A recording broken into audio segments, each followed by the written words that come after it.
Boa noite, graça e paz. Vamos a mais uma Quinta da Palavra nessa noite, dia 8 de julho de 2021. E hoje nós estamos aqui para continuar com a nossa série de estudos bíblicos baseados no livro A Graça de Deus no Seu Sofrimento, do David Powlison, da editora Fiel.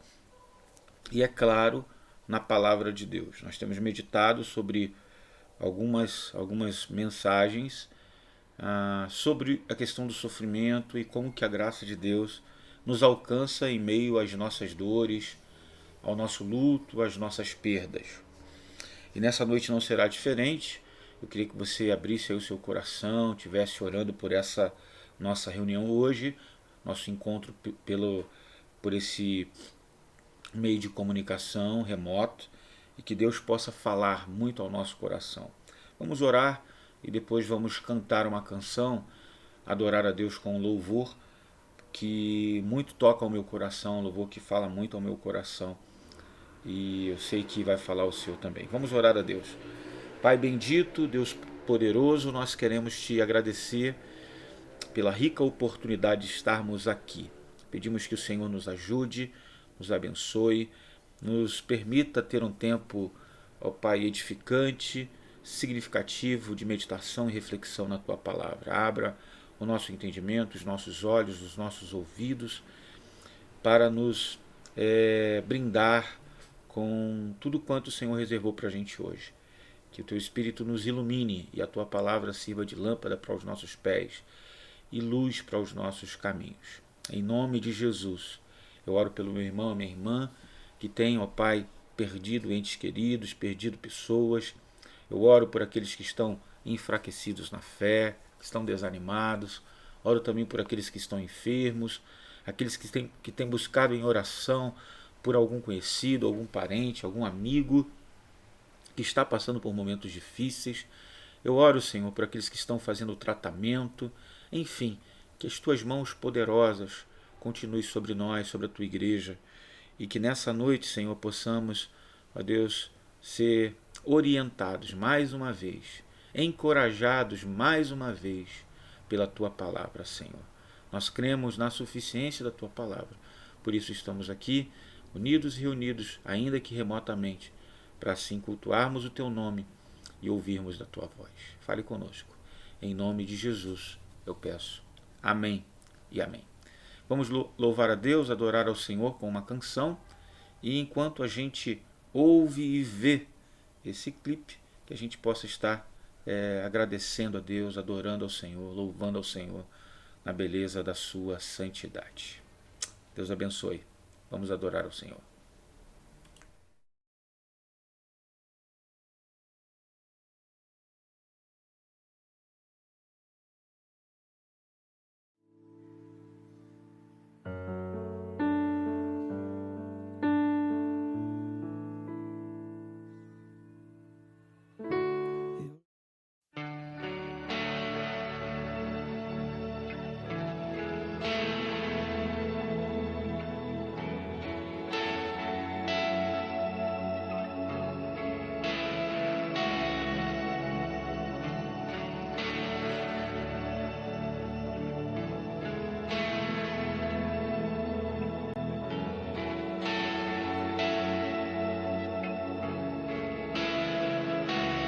Meu orgulho me tirou do jardim, sua humildade colocou o jardim em mim.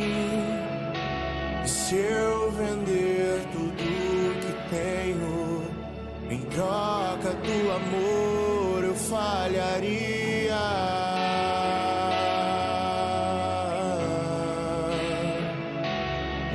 O amor não se compra, nem se merece. O amor se ganha, de graça o recebe. Eu quero conhecer Jesus.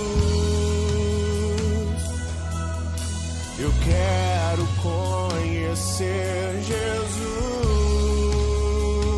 E ser Eu quero conhecer Jesus.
mereço tua misericórdia, mas tu vieste de longe, escutei tua voz chamando meu nome.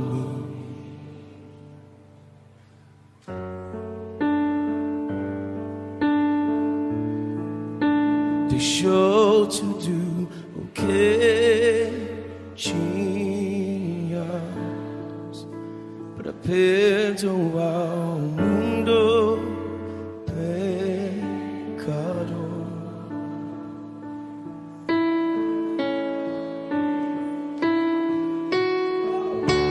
Meu Salvador, meu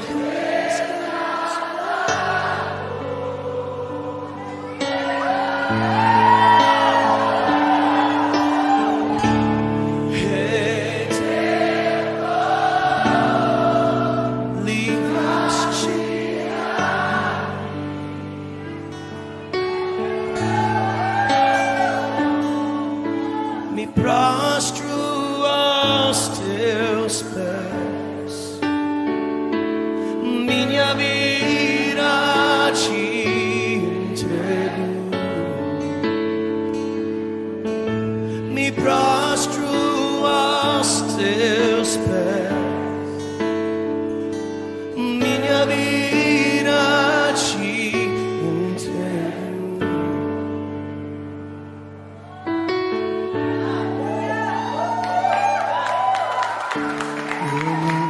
Mereço tua misericórdia, mas tu vieste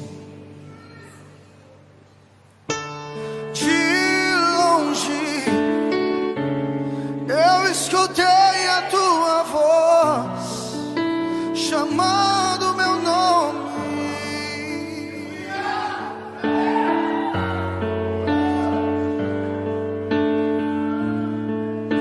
Deixou tudo que tinha para perdoar o mundo pecador.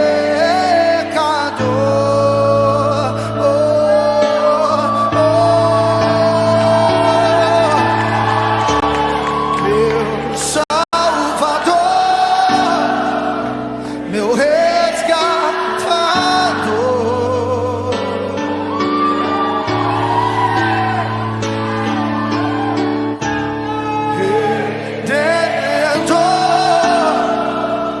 Livraste a mim,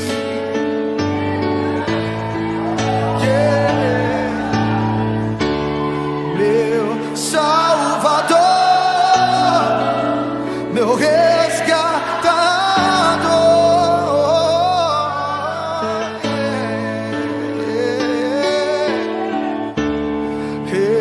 Redentor,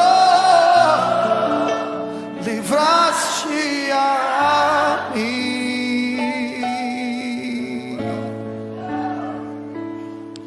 Eu me prostro aos teus pés e a minha vida a ti entrego. Oh, eu me prostro aos teus pés e a minha vida a ti entrego.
Meus queridos, nós vamos ler a palavra de Deus na segunda carta de Paulo aos Coríntios, no capítulo de número 12.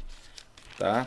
Lembrando que a nossa temática fala a respeito dos sofrimentos que Paulo enfrentara e que o justo enfrenta, a dificuldade que a gente passa, mas também a nossa temática tem falado sobre a graça de Deus no meio do sofrimento, tá certo? Eu gostaria então de meditar com vocês em alguns versículos aqui do capítulo 12 da segunda carta aos Coríntios. No entanto, antes de ler o capítulo 12, eu quero ler o capítulo 11, versículo 16 em diante, só para você ter uma ideia dos sofrimentos que o apóstolo Paulo teve por causa do Evangelho, por amor ao Evangelho. Olha que interessante, porque muitas vezes a gente pensa assim, uma pessoa ruim, uma pessoa difícil, uma pessoa complicada, uma pessoa má, sofrer, até que tudo bem, a gente entende. Mas uma pessoa boa, uma pessoa inocente, uma pessoa que é dedicada a Deus, uma pessoa que tem buscado viver para a glória de Deus, aí a gente já não compreende, a gente acha que isso não é compatível, uma pessoa boa sofrer. Então assim, eu quero ler para você aqui a segunda carta aos Coríntios, capítulo 11, esse é o primeiro texto, depois nós vamos ler o capítulo 12. Diz assim, capítulo 11 da segunda carta aos Coríntios, versículo 16. Outra vez vos digo, ninguém me considere insensato, todavia, se o pensais, recebei-me como insensato, para que também me glorie um pouco. O que falo, não falo segundo o Senhor, e sim como por loucura, nesta confiança de gloriar-me. E posto que muitos se gloriam segundo a carne, também eu me gloriarei. Porque sendo vós sensatos, de boa mente, tolerais os insensatos. Tolerais quem vos escravize, quem vos devore, quem vos detenha, quem se exalte, quem vos esbofeteie no rosto. Ingloriamente o confesso como se fôramos fracos. Mas naquilo em que qualquer tem ousadia, com insensatez o afirmo, também eu a tenho. São hebreus? Também eu. São israelitas? Também eu. São de descendência de Abraão? Também eu. São ministros de Cristo? Falo como fora de mim, eu ainda mais. Em trabalhos, muito mais em prisões, em açoites, sem medida, em perigos de morte, muitas vezes. 5 vezes recebi dos judeus uma quarentena de açoites, menos um. Fui 3 vezes fustigado com varas, uma vez apedrejado, em naufrágio. 3 vezes, uma noite e um dia passei na voragem do mar. Em jornadas, muitas vezes, em perigos de rios, em perigos de salteadores, em perigos entre patrícios, em perigos entre gentios, em perigos na cidade, em perigos no deserto, em perigos no mar, em perigos entre falsos irmãos, em trabalhos e fadigas, em vigílias muitas vezes, em fome e sede, em jejuns muitas vezes, em frio e nudez.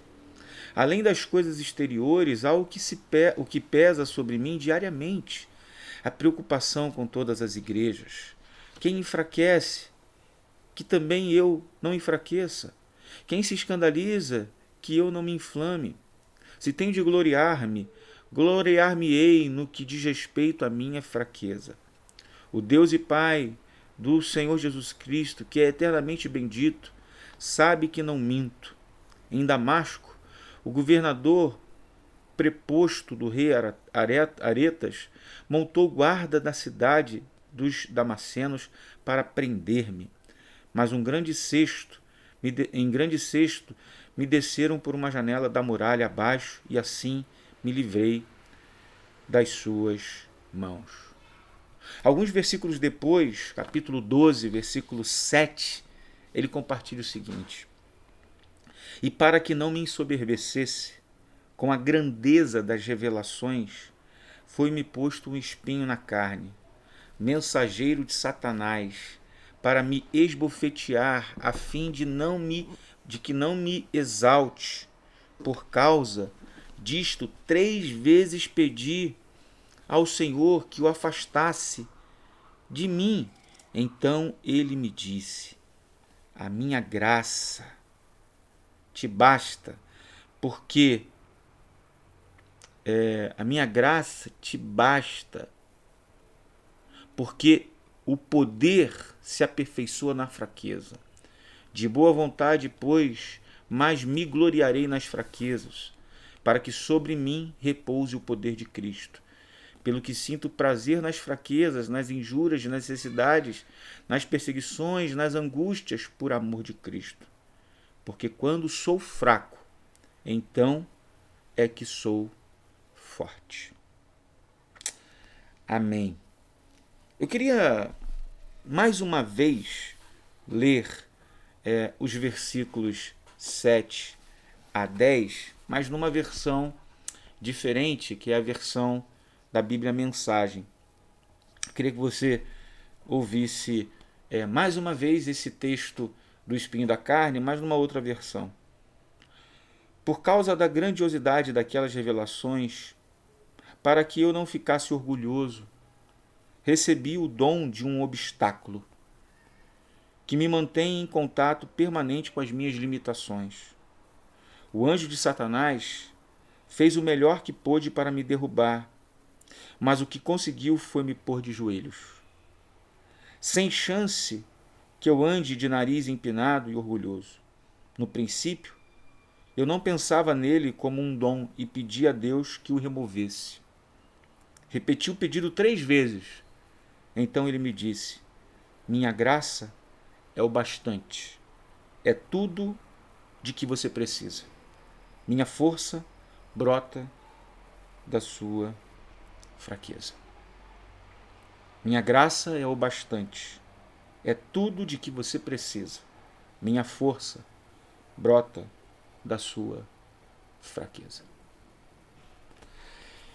Queridos e queridas, quando eu olho para a vida do apóstolo Paulo e vejo o quanto ele sofreu, o quanto ele passou apertado, como a gente viu aqui em muitas situações adversas, ele foi colocado em situações complicadíssimas em vários momentos da sua vida: nudez, frio, jejuns, fome, fadigas, trabalhos, perseguições, desertos, perigos no mar, naufrágio, entre pessoas próximas, patrícios, entre os salteadores, entre até mesmo os irmãos. Sofreu por causa das ovelhas, das almas com as quais ele trabalhava, as pessoas com as quais ele evangelizava. Queridos, ele sofreu com intolerância, com insensatez. Ele foi preso, inclusive foi decapitado, de acordo com a história bíblica. E ele também fala a respeito desse espinho que lhe foi colocado na carne, que ele fala que veio por meio de um mensageiro de Satanás, um esbofeteador, e que tinha a finalidade de que ele não se orgulhasse, não se exaltasse, não se gabasse. Só que os efeitos desse espinho eram fraquezas. Fraquezas. Só que o texto também fala de um remédio. O remédio que é a graça e o poder de Deus. Porque Deus fala a ele: a minha graça te basta, porque o meu poder se aperfeiçoa na fraqueza. Que firme alicerce é este, a graça de Deus. Que firme alicerce é este, o poder de Deus. David Powlison, no seu livro A Graça de Deus no Seu Sofrimento, no capítulo 2, que tem como título Que firme alicerce, ele começa com um louvor, com um hino, com uma canção anônima. Uma canção que a gente não sabe quem foi que escreveu, um hino. Olha que lindo hino é este. Que firme alicerce, vós santos do Senhor, tendes para a vossa fé em sua palavra excelente. O que mais ele pode dizer do que já se revelou? A ti, por refúgio, para Jesus, fugiu? Não temas, pois eu sou contigo. Ó, não desanimes, pois eu sou o teu Deus, e ainda te auxiliarei, te fortalecerei, te ajudarei, e te farei levantar, te sustentarei com a minha justa e onipotente destra. Quando por águas profundas te chamo a passar, rios de tristeza não transbordarão, pois serei contigo para teus problemas abençoar, a tua mais profunda angústia santificar. Quando por provas de fogo teu caminho passar, minha graça toda suficiente teu suprimento será. A chama não te ferirá, eu planejo apenas para a sua impureza consumir e seu ouro refinar. Até a velhice todo o meu povo provará meu soberano, eterno e imutável amor. E quando cabelos grisalhos seus templos adornarem, como cordeiros ainda nascerão em meu seio. A alma que em Jesus para o repouso se inclinou, não despertarei para seus inimigos. Essa alma, embora todo o inferno se empenhe para abalar, eu nunca, jamais abandonarei. Queridos, a gente poderia ficar aqui repetindo esses versos a noite inteira. E eu lhe pergunto, quem é o autor deste hino? Qual é a voz que a gente ouve quando a gente lê este hino? De quem é este hino? Quem foi que compôs esse hino, essa obra de arte? Escrita em versos, em estrofes, em frases poéticas. Bem, como David Powlison fala em seu livro, nós não sabemos de quem é este hino. Nós não temos ideia de quem seja. Agora, quem quer que tenha sido a pessoa que escreveu, quaisquer que tenham sido as aflições que tornaram sua vida tumultuada, nós ouvimos as palavras oportunas do Senhor que intervém pessoalmente na vida de quem sofre. Como diz uma canção da harpa cristã, os mais belos hinos e poesias foram feitos em tribulação. Os mais belos hinos e poesias foram feitos em momentos de dificuldade e dor. E o anonimato deste hino torna ainda mais adequado este louvor no que tange ao convite para que nos apropriemos dele como meio de graça. A palavra de Deus ressoa aqui. Textos sagrados estão entrelaçados com os versos aqui. De quem é a voz que fala por meio dessa canção? Nem sempre a gente presta atenção àquilo que a gente canta, nem sempre a gente presta atenção àquilo que a gente declama, mas todo hino adota um ponto de vista, uma voz que identifica um emissor e um receptor. Todo hino tem isso, todo texto escrito tem isso. Quer seja direcionado a Deus, quer seja direcionado ao outro, ou a nós mesmos. Quando cantamos, quando escrevemos hinos como estes, nós damos voz à nossa fé, às nossas necessidades, às nossas alegrias, às nossas dores. Mas em que firme alicerce canta-se em uma voz pouco comum? Apenas na primeira estrofe desse hino, a pessoa fala sobre o Senhor e convida os outros para ouvir o que ele há de falar. Eu faço questão de mostrar para vocês que no restante do hino Deus está falando diretamente com quem lê, diretamente com quem ouve. Embora cantemos essas palavras, somos colocados no papel de ouvintes. São palavras que são cantadas, balbuciadas, mas nós precisamos refletir naquilo que cantamos. Por quê? Porque Deus está falando. Eu vou ler mais uma vez. Olha que interessante. Que firme alicerce, vós santos do Senhor, tendes para a vossa fé em sua palavra excelente. O que mais ele pode dizer do que já revelou? A ti, por refúgio, para Jesus fugiu? Queridos, a primeira estrofe, o primeiro conjunto de versos, vai dizer que a gente tem um firme alicerce. Nós que somos santos no Senhor ou do Senhor, nós temos um firme alicerce na nossa fé que vem da sua palavra excelente. E o que mais Deus pode dizer, senão aquilo que ele revelou na Bíblia, que é suficiente para nos encorajar, nos consolar, nos animar, nos proteger, nos direcionar, porque nos aponta para um refúgio certo e seguro, que é Jesus Cristo. Agora os outros versos vão falar de Deus falando com a gente. Olha que interessante, não temas, pois eu sou contigo. Ó, não desanimes, pois eu sou teu Deus e ainda te auxiliarei. Será que não é muito maravilhoso ouvirmos Deus falar conosco? Eu sou contigo, não temas, não desanimes. Eu sou teu Deus, eu te auxilio, eu te ajudo, eu te fortaleço. Eu te ajudarei e te farei levantar. Eu te sustentarei com a minha justa e onipotente, toda poderosa mão direita.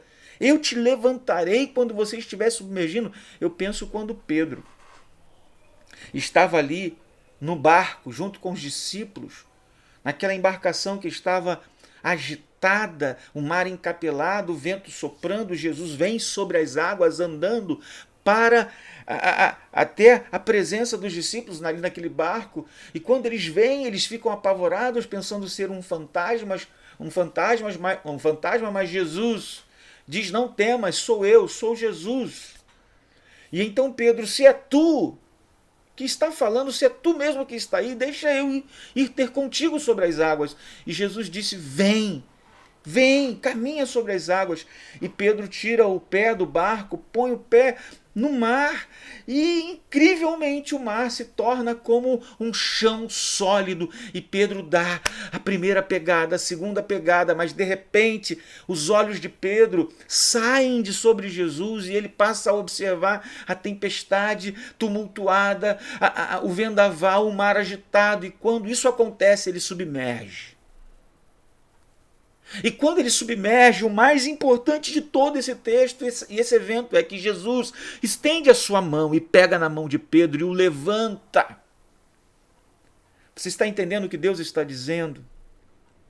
Não temas, pois eu sou contigo, não desanimes, pois eu sou teu Deus, eu ainda te auxiliarei, eu te fortalecerei, eu te ajudarei, eu te levantarei, eu te sustentarei com a minha justa e toda poderosa mão direita. E o texto do hino continua: quando por águas profundas te chamo a passar, rios de tristeza não transbordarão, pois serei contigo para teus problemas abençoar e tua mais profunda angústia santificar. Eu vejo aqui, nessa ode, que não é bíblica no sentido escriturístico e canônico, mas é bíblica porque se apropria de textos das Sagradas Escrituras, como de Isaías e outras passagens mais, para falar, para escrever, porque canta a palavra, canta o evangelho, canta o texto. Eu percebo aqui que Deus está dizendo o que disse por meio de Isaías: quando passares pelo fogo, as chamas não arderão em ti, não te consumirão. Quando passares pelas águas, você não vai submergir, você não vai afundar.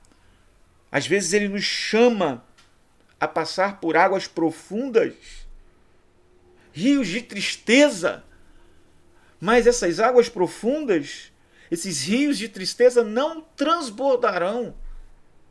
Não, porque Ele está conosco. Porque Ele abençoará a gente nos nossos problemas. Ele purificará a nossa vida. Ele purificará as impurezas. Ele santificará a nossa vida através das aflições que a gente passa. As provas de fogo que a gente passa pelo caminho, pela jornada da vida, não são provas ausentes da graça. Essa graça toda suficiente, que é o nosso suprimento diário. Não! As chamas do fogo não ferirão a gente.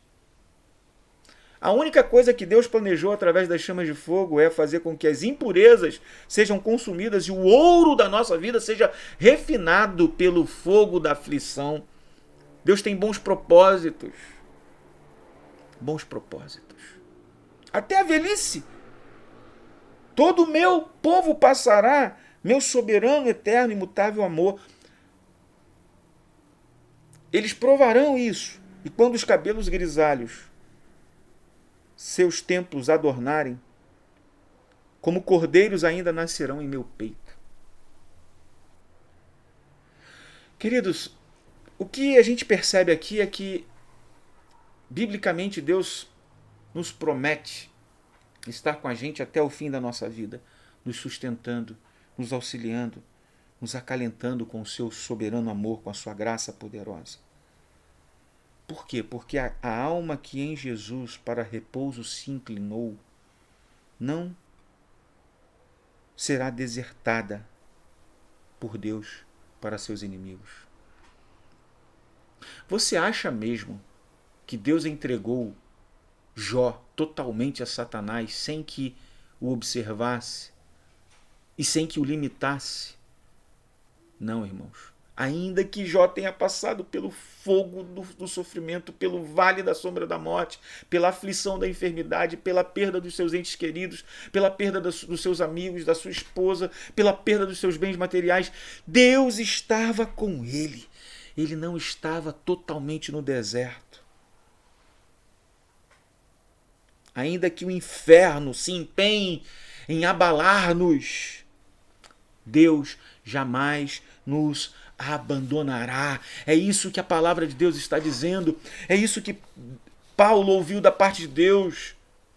Eu sei que você está vivendo um momento de aflição. Eu sei que você está sofrendo pelos espinhos pontiagudos. Mas a minha graça te basta, porque o meu poder se aperfeiçoa na fraqueza. Deus está falando fortemente, diretamente comigo e com você. Deus está falando. Ele diz quem Ele é, como Ele é e o que Ele está fazendo em relação ao que nós estamos passando. Ele sopra os seus propósitos em seus pesares. A voz de Deus convida você à fé. Ele está chamando você e a mim à fé cristã em Cristo Jesus. Isso é particularmente apropriado quando se trata de sofrimento, meus queridos e queridas. A necessidade primordial de um sofredor é ouvir Deus falando, é senti-lo propositadamente em ação quando ele passa por dificuldade. Deus não permitiu que o sofrimento chegasse até você e a mim para que nós vivêssemos distantes dele, mas para que nós nos aproximássemos dele, ouvíssemos ele, sentíssemos ele no meio da aflição. Quando você ouve a Deus, quando você leva a sério a Deus, e quando você sabe que Ele está contigo, tudo muda. Mesmo quando nada mudou em sua situação, mesmo quando nada mudou em redor, mesmo quando nada mudou exteriormente, na circunstância, você muda. O seu coração muda. A sua fé muda. Porque você levou a sério a Deus, você ouviu a Deus, você sabe quem Deus é, você sabe que Ele está com você. Então tudo muda. Quando nós estamos entregues a nós mesmos, nós reagimos cegamente. Os nossos problemas deixam-nos obcecados, distraídos, deprimidos. E Deus parece que está invisível em meio a toda aquela situação. Parece estar silente, quieto, inativo, distante. Ameaça, dor e perda parecem gritar em voz alta e persistente. E a fé parece inarticulada. Por quê? Porque nós estamos entregues a nós mesmos. Deus está sempre ali, mas nós não estamos. Nós não estamos. E a gente pode murmurar as respostas certas para nós mesmos, mas é como ler a lista telefônica. A gente ora, mas as palavras soam rotineiras, vagamente irreais, como meras generalidades piedosas. Pressão, mágoa, decepção parecem absorver a gente completamente. Estamos presos muitas vezes em um redemoinho de apreensão, angústia, arrependimento, remorso, confusão, amargura, vazio e incerteza. E essa luta não é uma surpresa. As palavras que outras pessoas acham insignificativas e que podem ser úteis são apenas palavras que para nós parecem sons vazios, sem significado.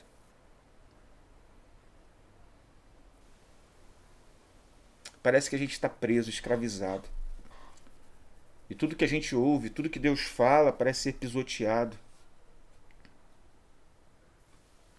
Às vezes a gente ouve a palavra de Deus, a profecia do alto, hinos, canções, pregações, estudos bíblicos, mas parece que aquilo não faz efeito.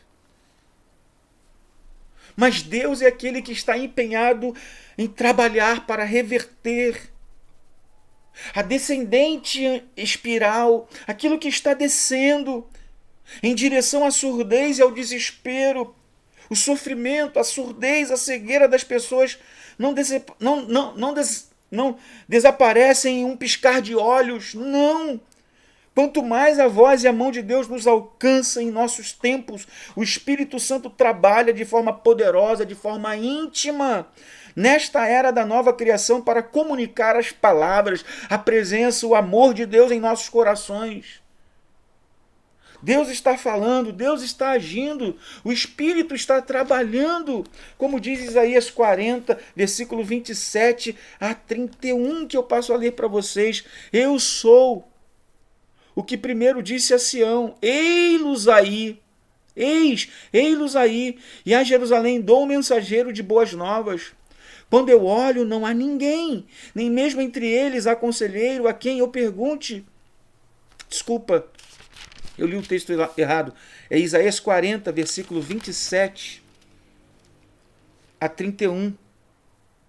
Diz assim: porque assim diz o Senhor a Jacó, e falas, ó Israel, o meu caminho está encoberto ao Senhor, e o meu direito passa despercebido ao meu Deus.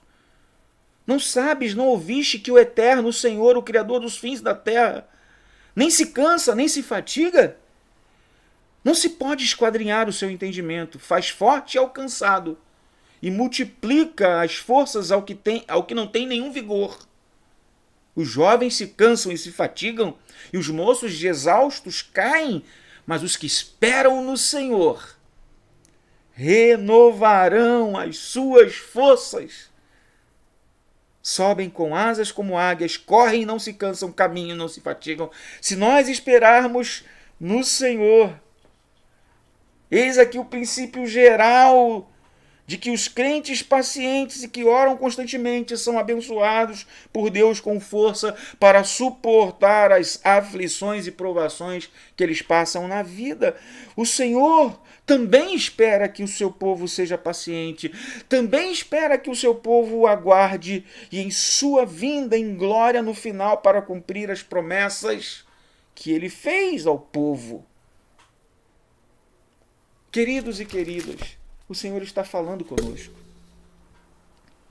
Nós precisamos ouvir o que Deus diz. Nós precisamos experimentar o que Ele faz quando Ele diz. Eu e você precisamos sentir o peso e o significado de quem Deus é. Deus nunca mente, meu irmão, minha irmã. Ele nunca nos desaponta, Ele nunca nos decepciona, Ele nunca nos desampara. Não. E a voz de Deus fala de forma mais profunda do que aquilo que dói, de forma mais brilhante do que aquilo que é escuro, mais duradoura do que aquilo que se foi, mais verdadeira do que o que já aconteceu. Deus está falando de forma profunda, brilhante, duradoura e verdadeira. Precisamos ouvi-lo. E aí a gente desperta. E aí a gente pondera no nosso coração. E aí a gente toma coragem. E aí a gente vai adiante, avante. E aí experimentamos de Deus e de que realmente Ele é o que Ele diz ser. De que Ele dá aquilo que Ele é. E o mundo muda. E nós mudamos. E a voz dele muda o significado de todas as nossas dificuldades. E a nossa fé cresce em direção a uma humanidade sincera e inteligente. Somos humanos, sim. Passamos por dificuldades, sim. Estamos no mundo em queda, na queda que foi abalado pela queda em pecado, sim. Mas não estamos mais na obscuridade, numa fé inarticulada. Eu e você estamos mais próximos de Jesus, mais parecidos com Jesus, o homem de dores, que sabe o que é padecer, o homem segundo o coração de Deus, tendo amado os seus, amou-os até o fim e se entregou como um cordeiro, como uma ovelha muda ao matadouro. O homem de dores, o servo sofredor, passa a ser o nosso referencial. E nós temos a certeza bíblica de que assim como ele foi crucificado, mas ao terceiro dia, depois de ser sepultado, ele ressuscitou, nós também ressuscitaremos com ele em glória, para o louvor do nosso Deus. Então levemos essa situação para o lado pessoal. Que outros hinos e canções falaram a você, tirando o seu coração de lugares sombrios e levando você a Jesus Cristo? Que hinos que cantamos na igreja, que você canta sobre o Senhor, e também você pode cantar para o Senhor, que de alguma forma te leva a viver essa experiência de fé articulada, bíblica, sólida. Um hino que você canta para si mesmo, um hino que você canta para Deus, um hino bíblico como os salmistas faziam e cantavam suas próprias experiências de dor e sofrimento, mas que de alguma forma levavam eles a experiência de fé, a saírem daquela realidade. Bem, eu queria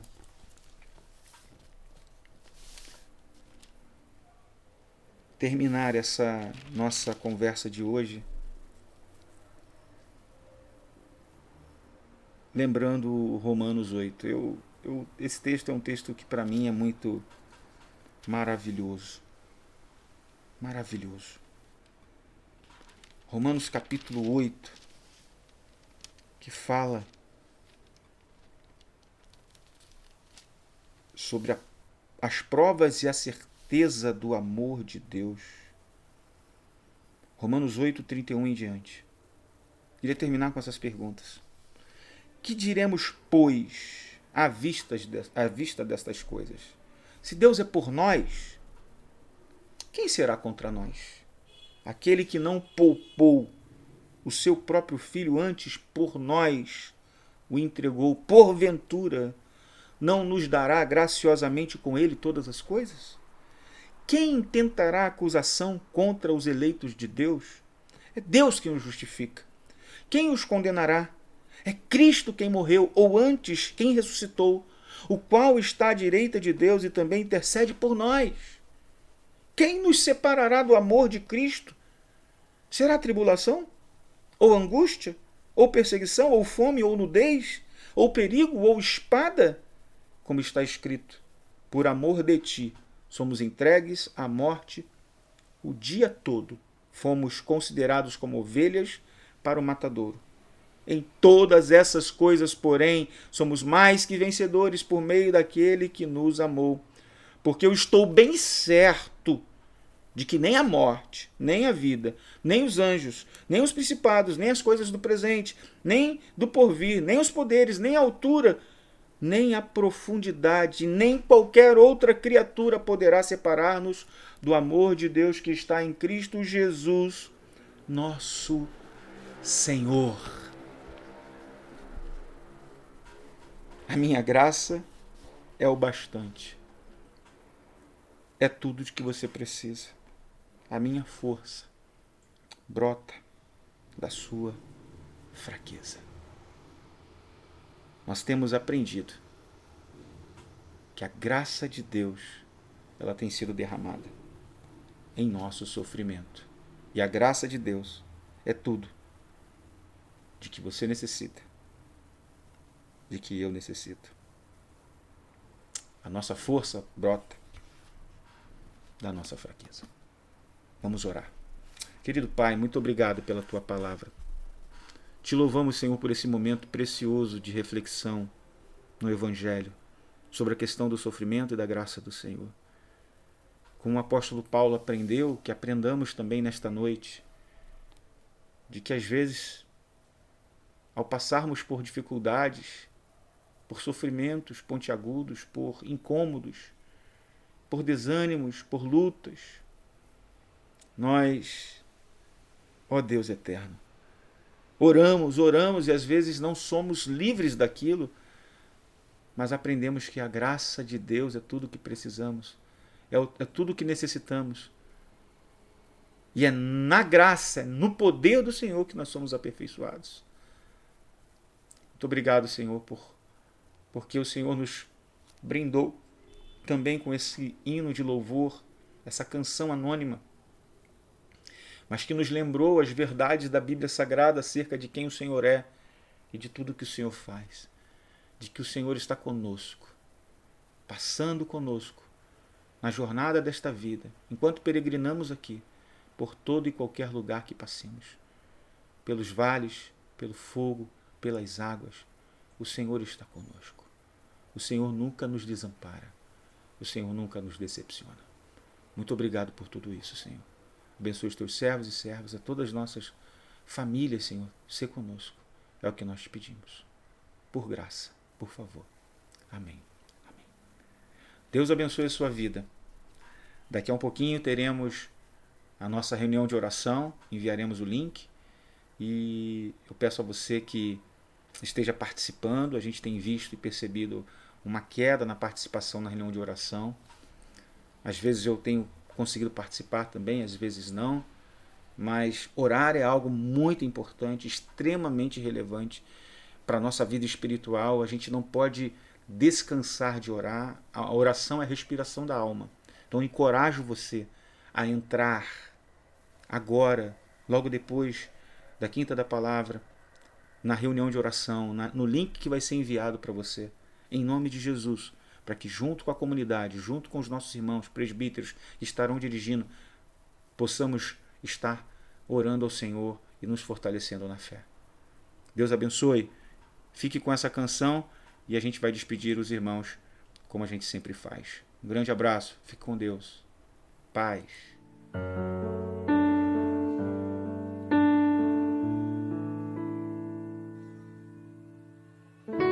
Eu não mereço tua misericórdia, mas tu fizeste de longe, escutei tua voz chamando meu nome.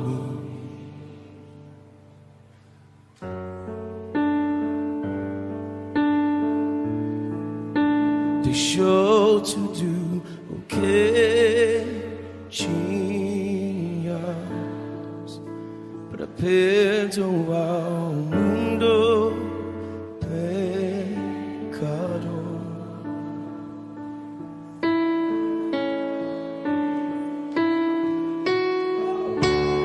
Meu Salvador,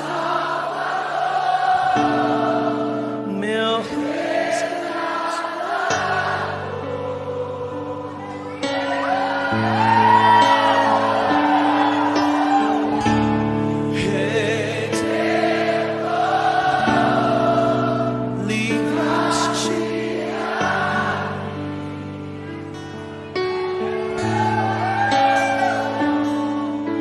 me prostro aos teus pés, minha vida te entrego, me prostro aos teus